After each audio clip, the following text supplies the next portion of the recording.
Welcome to the Neuropathy Support Group and Podcast. I'm Chris, and I'm so glad you tuned in. It's my hope with this podcast to help all of us gather information that might help those that need support dealing with this debilitating issue. Hello, and welcome to this podcast. Before we get started, let's get the formalities out of the way with the medical and privacy disclaimer. I am not a doctor or medical professional. The information on this podcast is from personal experiences and is meant for group support. Additionally, the information discussed is not meant to diagnose, treat, or cure any underlying conditions associated with neuropathy. All names here within are private and will not be shared with any outside sources. Please consult your healthcare provider before making any health decisions.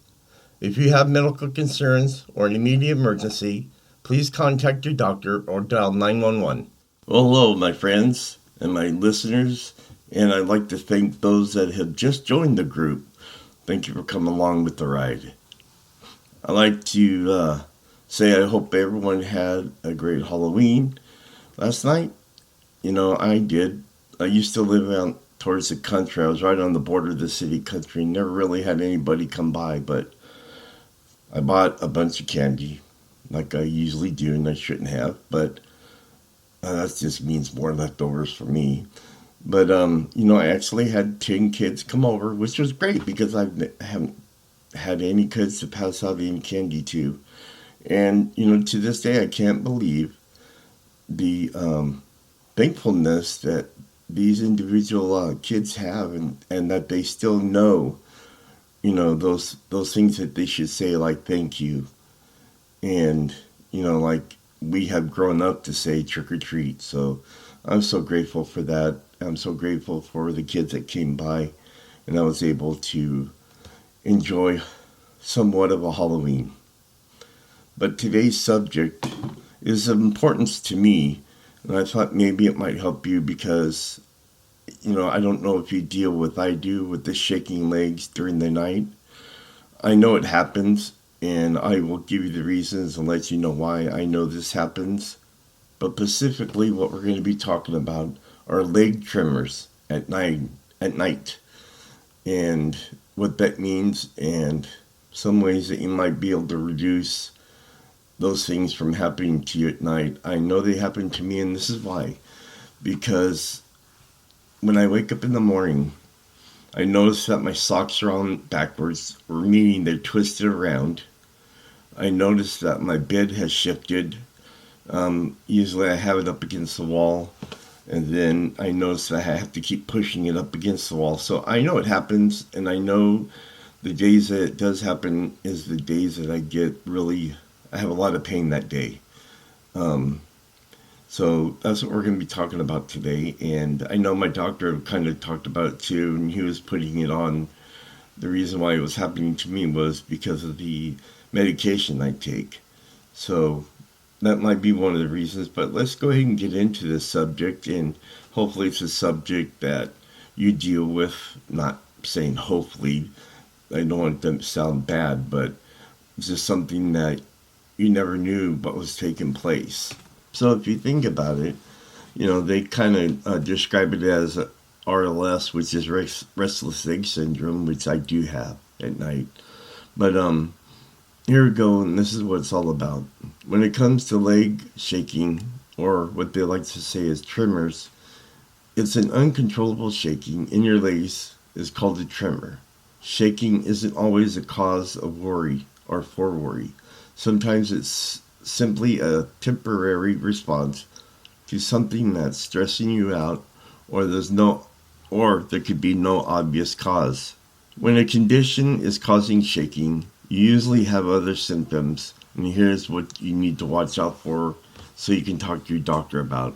I have to keep adjusting the mic because I can't see the screen here, but the first one is what I just talked about, RLS, which is restless leg syndrome. Restless leg syndrome are tremors that can feel like RLS. The two conditions aren't the same, but it's possible to have tremors and RLS together. A tremor is simply a shaking in your leg or other body part. Moving the affected limb doesn't relieve the shaking. By contrast, RLS makes you feel an uncontrollable urge to move your legs. Often this feeling strikes at night, and it can rob you of your sleep. In addition to shaking, RLS causes a crawling, throbbing, and itching sensation in your legs. You can relieve the twitching feeling by moving around. The only thing that helps me is just to sit up and wait until the pain goes away, and then I usually take my RLS medicine. Number 2, it can be genetics. A type of shaking called essential tremor may be passed down through families. If your mother or father has a gene mutation that causes essential tremor, you have a high chance of getting this condition later in life. Essential tremor usually affects the hands and arms.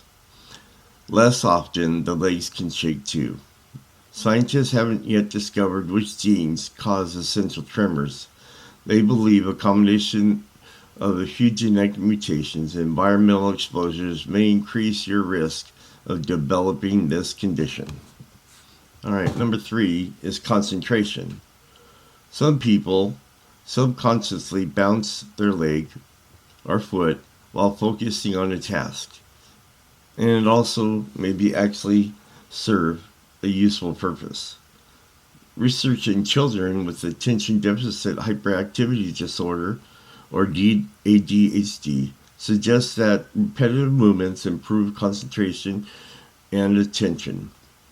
The shaking could help distract the part of your brain that's bored.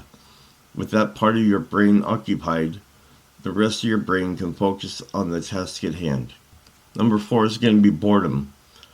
Shaking legs can also signal that you're bored. The shaking releases tension that's stored up when you're forced to sit through a long lecture or a dull meeting. Constant bouncing in your leg might also be a motor tic. Tics are uncontrollable, quick movements that give you a feeling of relief. Some tics are temporary. Others can be a sign of chronic disorder, like Tourette's syndrome, which also includes vocal tics. Number 5, anxiety. When you're anxious, your body goes into fight or flight mode. Your heart pumps out extra blood to your muscles, readying them to run or engage. Your breath comes faster, and your mind becomes more alert. Hormones like adrenaline fuel the fight or flight response. These hormones can also make you shaky or jittery. Along with shaking, anxiety can trigger symptoms like a pounding heart, nausea, unsteady breathing, sweaty or chills, dizziness, a feel of impending danger, and overall weakness. Number 6, caffeine and other stimulants. Caffeine is a stimulant. A cup of coffee can wake you up in the morning and makes you feel more alert, but drinking too much may make you jittery.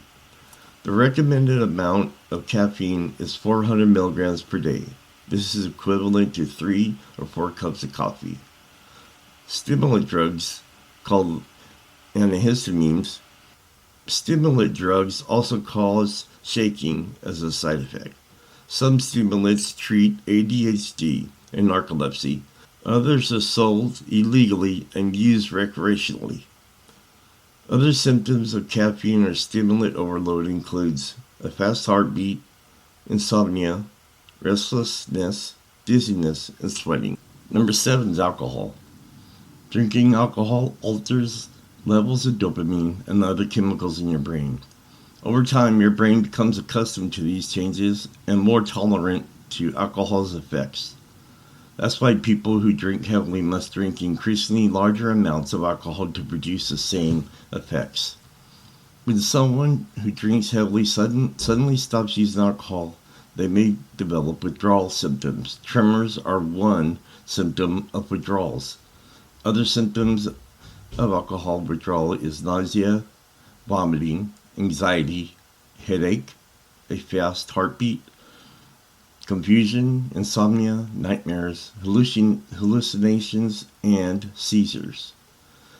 Again, if you have any of these issues, the best thing you could do get medical attention, talk to your doctor. All right, number 8, medication. And I believe this is one of the subjects my doctor told me is the reason why I have the leg issues, but here we go. Tremor is a side effect of drugs that affect your nervous system and muscles. Drugs that are known to cause shakings include asthma medications, antidepressants, antipsychotic drugs, bipolar disorder drugs, reflux drugs, and that's 2 already for me, weight loss drugs, thyroid medications, and anti-seizure medications. Stopping the drug should also stop the shaking. However, you should never discontinue prescribed medications without your doctor's approval. Your doctor can explain how to wean off some of these medications. So here's one of those that you need to make sure you talk to your doctor. All right, number 9, hyperthyroidism. An overactive thyroid gland can cause shaking. The thyroid gland produces hormones that regulate your body's metabolism. Too much of these hormones send your body into overdrive.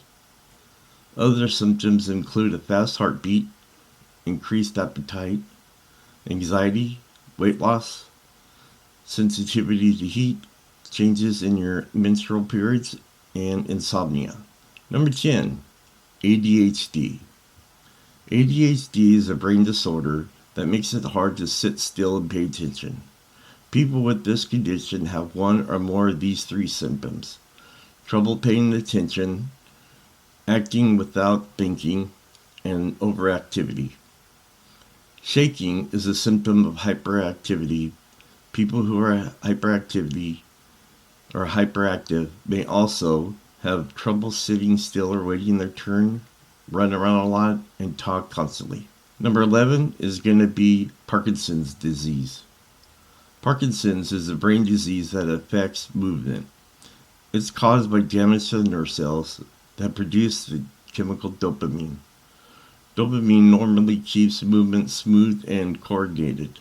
Shaking in the hands, arms, legs, or head is one of the common symptoms of Parkinson's disease. Other symptoms are slowed walking and other movements, stiffness of the arms and legs, impaired balance, poor coordination, difficulty chewing and swallowing, and trouble speaking. Number 12 is MS. MS is a disease that damages the protective covering of nerves in the brain and spinal cord. Damage to these nerves interrupts the transmission of messages to and from the brain and the body. Which MS symptoms you have depends on which nerves are damaged. Damage to nerves that control muscle movement, motor nerves, can cause tremors.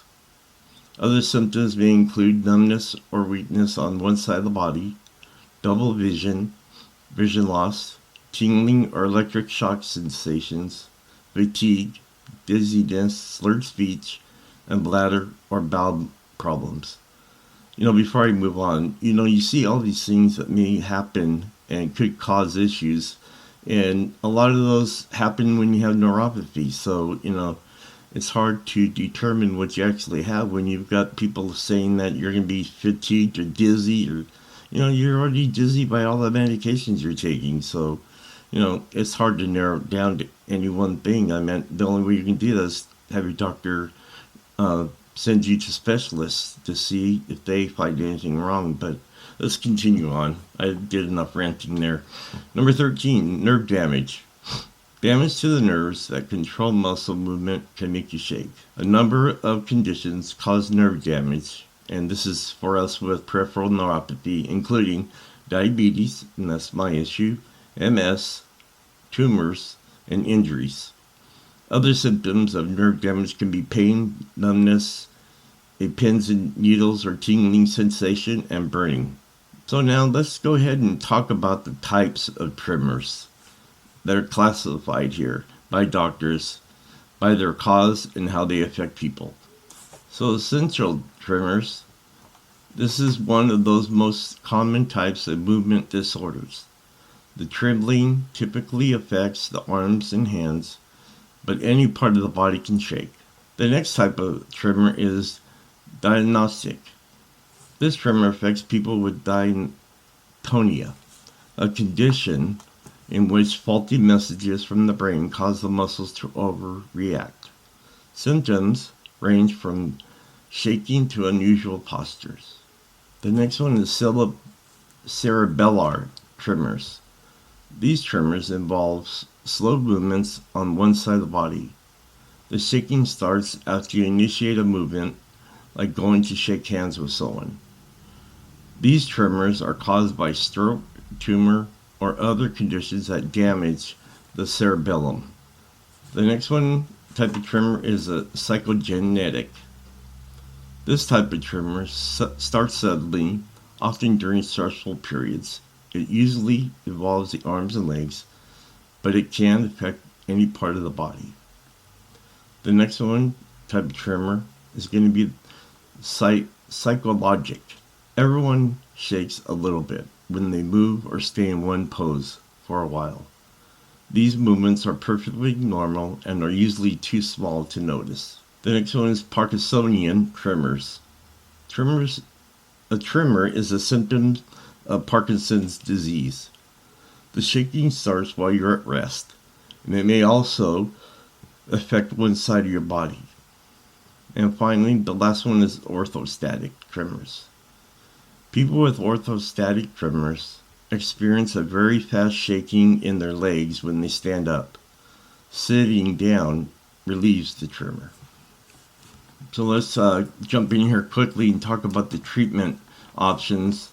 Your doctor may recommend practicing stress management techniques such as deep breathing, relaxation, or even medication. Also, the doctor may want you to stay off the caffeine and avoid coffee, tea, sodas, chocolate, and other foods and drinks that contain caffeine. One thing your doctor might want you to do is get a massage. A massage can help relieve stress. Research also suggests it may help treat shaking due to essential tremors. Another one would be stretching, as in yoga, medication, treating the underlying condition or taking the medication that's anti-seizure drug, beta blocker, or tranquilizers that can help calm tremors. And finally, the last resort probably is going to be surgery. So, when should you see your doctor? Occasionally, leg shaking probably isn't any cause for concern, but if the tremor is constant and it interferes with your daily life, see your doctor. And this might be the things that, as your doctor sees you, if any of these symptoms occur alongside shaking, like confusion, difficulty standing and walking, trouble controlling your bladder or bowels, dizziness, vision loss, or sudden and unexplained weight loss. Now, one thing I wanted to say before I closed here, there's some things that you could do probably to alleviate these issues that you might have. And it more pertains to RLS, but you can try taking baths or the massages. Soaking in warm bath and massages your legs can relax your muscles. Apply warm and cold packs. Establish a good sleep hygiene. Exercise, avoid caffeine again, and consider using a foot wrap. So I hope it helps you what we just talked about today about the tremors. I'm glad I found this article. I wasn't even going to know or didn't even think about talking about this, but when I read it and then I understood what the issues were I was having, I knew it was something good for us to talk about today. I hope your rest of the week goes well. Try to stay healthy. Try to make yourself feel better. Go outside. Get some fresh air. Don't stay cooped up in your house all the time. And that may make some changes in your life. Until next week, thank you for joining me. As we come to a close, it's my hope this podcast and other sources, such as product reviews that I have discussed today, can better our lives and give us some relief dealing with neuropathy. This episode, plus others, are posted every Monday on Facebook, Twitter, Instagram, iTunes, Spotify, and Stitcher. And finally, whatever life throws at you, even if it hurts you, just be strong and fight through it. Remember, strong walls shake, but never collapse. Talk to you next Monday.